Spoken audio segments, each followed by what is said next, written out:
first of all, I want to thank the organizers of the conference. I think that student conferences are always very interesting because they reveal sort of people who actually read. In fact, there are very few people in our discipline who read, and that, in fact, students in the end are often the audience for anything we write. And so it's nice to actually get a reaction to the things that you're working on. I'm going to actually adopt deliberately an informal or casual tone about the topic here. That's meant to depart from the more formal discourse within our field, which has become increasingly reliant, at times automatically, upon a...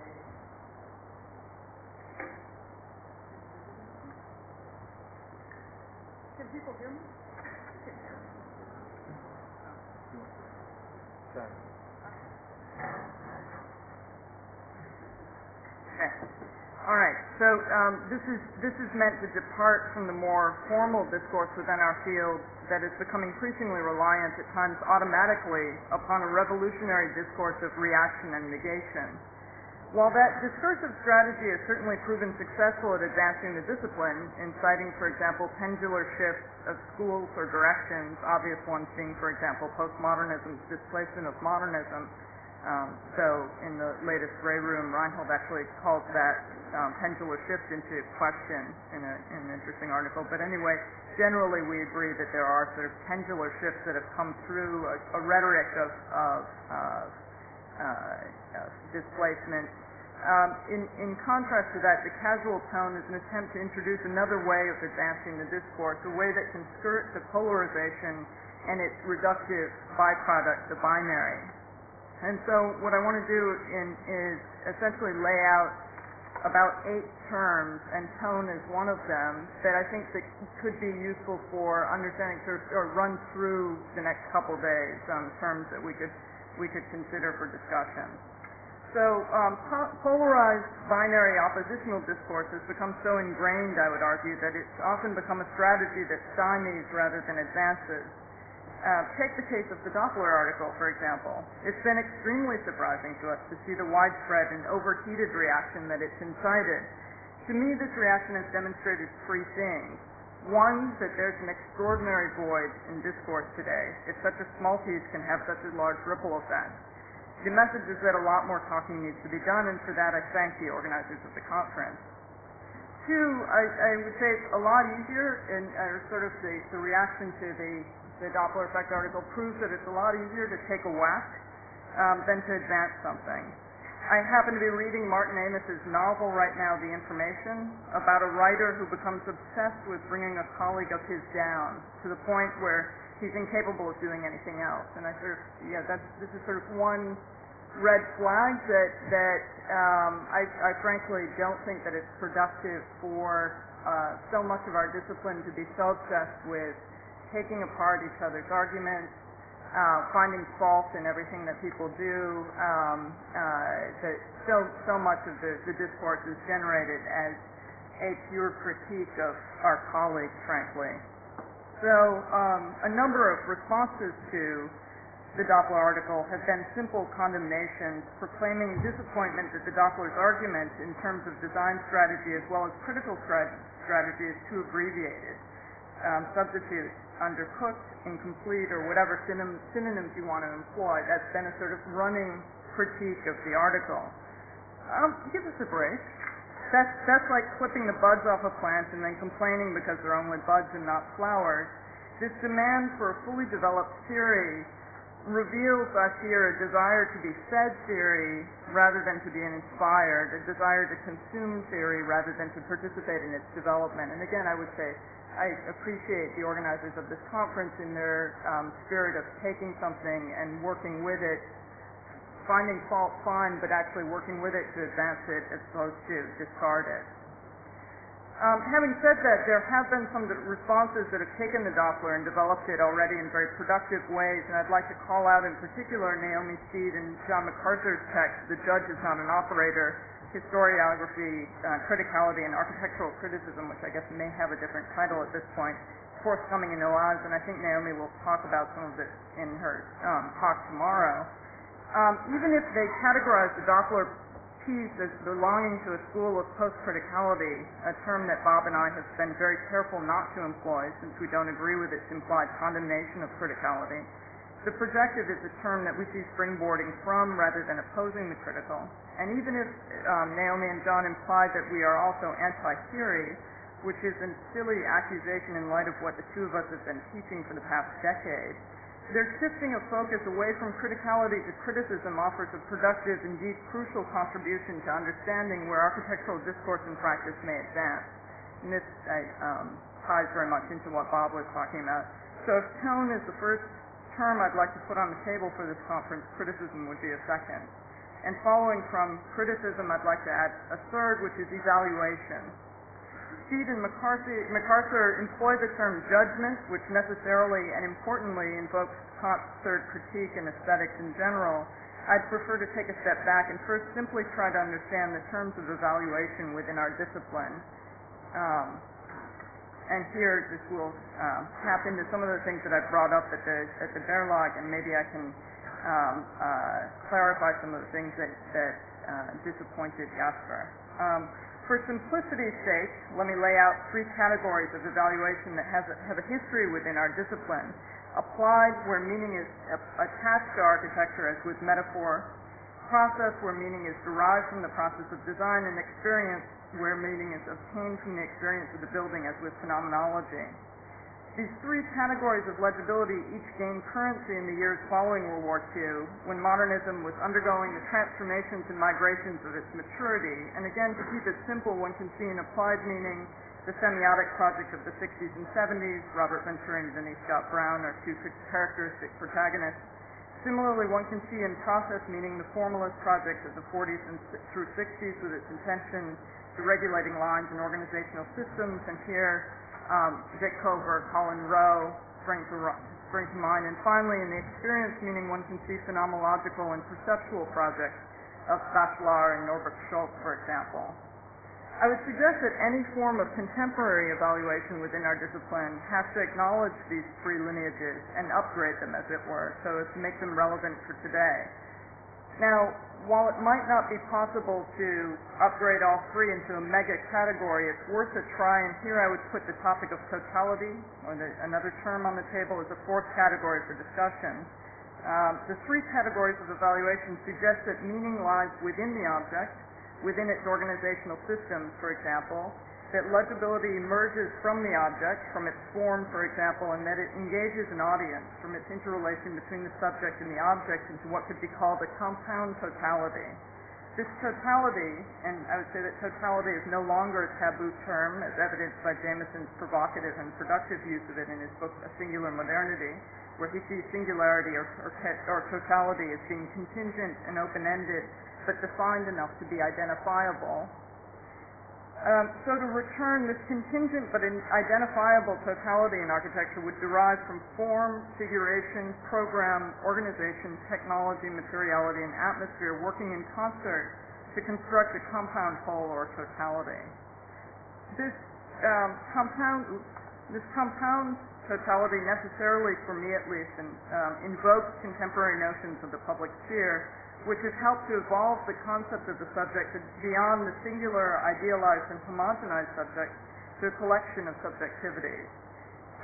Habermas, the German philosopher who coined the term public sphere, which he saw as a singular entity, consensus arising from public discussion, Habermas differentiated the public sphere from the private sphere, which he saw as family, individuality, etc. This was done in his 1962 book, On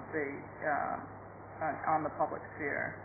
Now, a sort of architectural parallel to Habermas's singular public sphere would be Le Corbusier's modular, which was meant to be a measurement that was applicable to all people, a dimensional form of consensus. But after 1968, such homogenizing moves came under attack in architecture as well as other disciplines. Individuality, heterogeneity, and discord replaced group, homogeneity, and consensus as areas of investigation. Institutions were critiqued, totalities were dismantled, margins were pursued, and the minor was brought into the spotlight. Now, a similar critique of singularity very naturally arose in the discipline that is now known in homage to Habermas, but not in blind following of Habermas, and that's where I would underscore with Jasper that I think there's a very different understanding of the public sphere today, and I think that even if certain terms invoke work that makes you nervous historically, I think that the terms have changed. So the public sphere theory today is very different from Habermas's first definition of it, even though it's indebted to it, obviously. So interestingly enough, Habermas's book, while known outside Germany, wasn't terribly well known. Even Germans agree that Habermas's writing is rather difficult and dry. Habermas was not translated into English until 1989, and so when it was, a flurry of work was published in concert that was done 25 years after Habermas's original text, 20 years after 1968, that took into account the problem of homogenizing the public into a single hermetic whole. So writers like Michael Warner, Craig Calhoun, Nancy Fraser, among others, posited the public no longer as a single audience brought together by consensus, but groups of audiences that form productive units as much through their disagreements as through their commonalities. And here, I would tie this very much to what Bob talked about, is a notion of abstraction as offering new collectives. So these multiple publics produce their own atmospheres, memories, arguments, and climates of receptivity. Along these lines, series of public address and audience appeal come into play as compound effects, and the public sphere becomes less singular, less hermetic, and less idealized. As architects who simultaneously engage in criticism in the effort to offer a projective architectural practice, our office, WW, which is myself with Ron Whitty, we've been working with these three lineages of legibility or evaluation within our discipline while taking into account contemporary public sphere theory. I'm not going to present our work, but just to say that we've tried to upgrade applied meaning to the figure, where evaluation comes from a figuration whose legibility is not based on representation, it's not image of or reference to anything, but one that comes from architectural form and its emphases. We've tried to upgrade process meaning by changing the organizational framework of regulating lines to what we call Darwinian regulating lines, where the local organizations have joined into a systemic figure that evolves as much as it conjoins. And then finally, we've upgraded the experience meaning techniques of perspective, which fixes an experience into a defined framework with the glance that suggests relations but does not prescribe them. And I wouldn't put these forward as, certainly wouldn't put them forward as sort of definitive ideas of what the projective looks like. At the same time, I do think we have an obligation to try and talk about examples or talk about how architecture can offer this new politics of new collectivities. We have to sort of reveal our hand at showing efforts to try and make that work. One last issue that I would like to deal with on the topic of evaluation would be one more term, which would be that of technique. And maybe this will help address an issue from the Doppler article that seems to rankle quite significantly, that of the easy. Technique is intrinsically biased. You can tilt architecture in particular directions by virtue of how the choice of a specific working method or working technique colors particular aspects of design. The significant impact is why technique is often mistaken for proposition, even loaded with their biases. However, techniques are not in and of themselves propositional. Take the artichoke for a good example on the relation between technique and results. I'm very interested in food, and I think it offers a very useful analogy here. We didn't get much of a breakfast this morning either, I have to say. But anyway, the artichoke is alluring, but it's not evident. It looks complicated, and often is off-putting for people who don't know the right technique for eating it. But when you develop the right technique, which is merely peeling the leaves of the artichoke away and eating their edges, it's actually quite easy to eat. That is, it's a very direct technique that gives an immediate outcome. And the result is quite tasty, in fact. The technique, in other words, is efficient and effective. Now take the quail for a contrasting example. The quail is intricate, complicated, entangled with fine bones that make it hard to eat no matter what technique you deploy. So it's as intimidating on your plate as an artichoke, but there's no way around it. It's always going to be hard to eat. The technique will always be one of complication or difficulty. And in the end, it pretty much tastes like chicken. So while you've loaded your project or your meal with technique, you actually don't get much out of it. And I think this is, obviously this is a illustration of why a very, very complicated technique, which often is a substitute for a project, often doesn't actually give you much payback. So in short, technique needs to be paired with proposition. Proposition, ambition, a project requires speculation, another term I'd like to put on the table, a term I deploy deliberately for both its forecasting and its fiscal qualities. I use it deliberately at two scales, the speculative endeavor of architectural projects and speculation at a larger scale, that is, in terms of planning. Make no little plans, Daniel Burnham famously proclaimed, but how? Speculating from scratch about city planning only seems to happen in dreams and in the swampy marshland south of Chicago's Loop, where Burnham designed the Columbian Exposition of 1893 as a sort of perfect city from scratch. Praised as a feat of collaboration and expedience, the fair was a laboratory where centralized control appeared to generate entrepreneurial possibility. The success of the fair prompted Burnham to envision an ever greater panorama. By 1909, he had succeeded in convincing the commercial and merchants clubs of Chicago to underwrite his plans for the entire city. Redeveloping Chicago and its region, Burnham's plan encompasses a 60-mile area. The plan became the first example of metropolitan regional master planning in the U.S., and this is 1909 again. Or to put it another way, the Burnham Plan was the first major example of a particularly American form of planning, an urban imaginary fueled by equal parts private sector speculation and public sector conjecture. While city planning is generally assumed to be the purview of municipal government, and here I'm definitely speaking to the American example, and I will say actually my whole talk is speaking to the American example. I think that this is something that will come up for discussion of to what extent so many of the points here are very particularly American. But so redeveloping Chicago, so this was a particularly American form of planning then. So while city planning is generally assumed to be the purview of municipal government, it's telling that the Burnham Plan of 1909 was underwritten, promoted, and managed by a group of private individuals. This form of funding necessitated the selling of the plan before it could become a sound investment. So before it could become a sound investment, it had to sound like an investment. Speaking at a town planning conference in London 1910, Burnham opened with an admission that underscored the visionary aspect of speculation. All of us belong to the profession of prophecy and are prone to play the part of oracle, he said.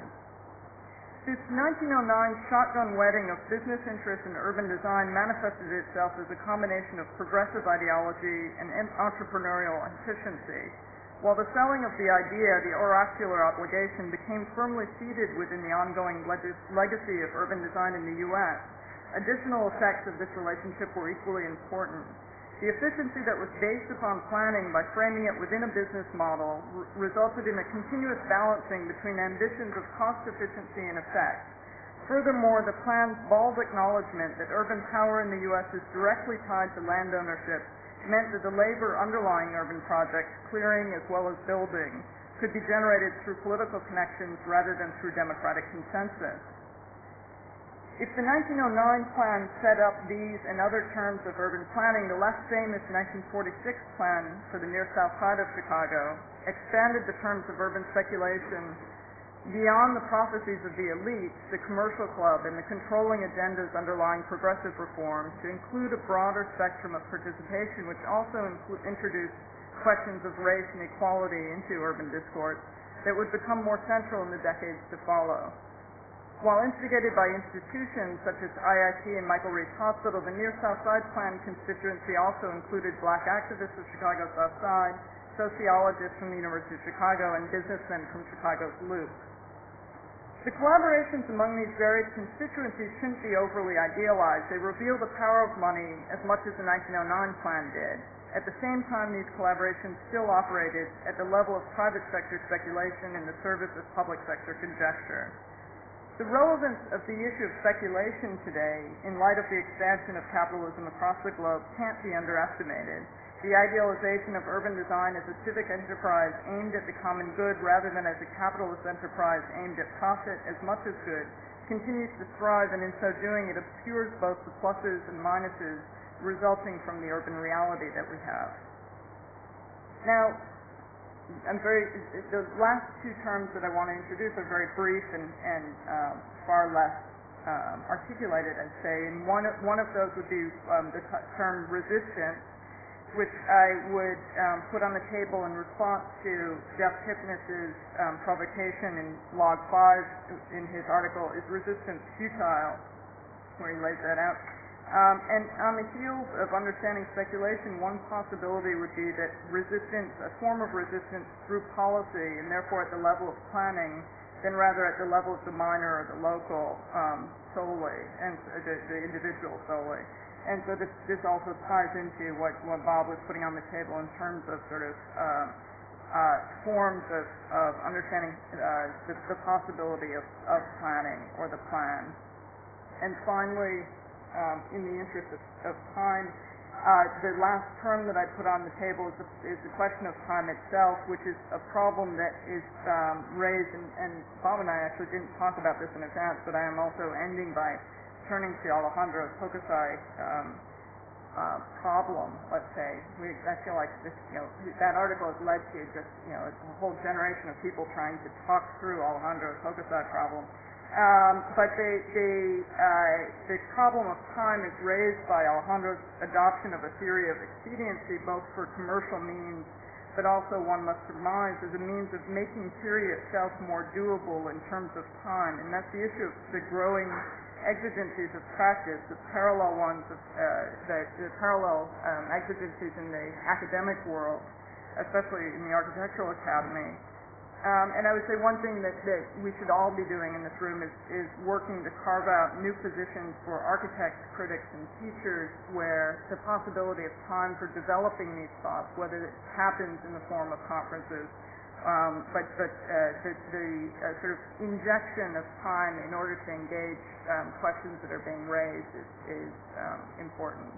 And on that note of time, I hand over the time to Michael.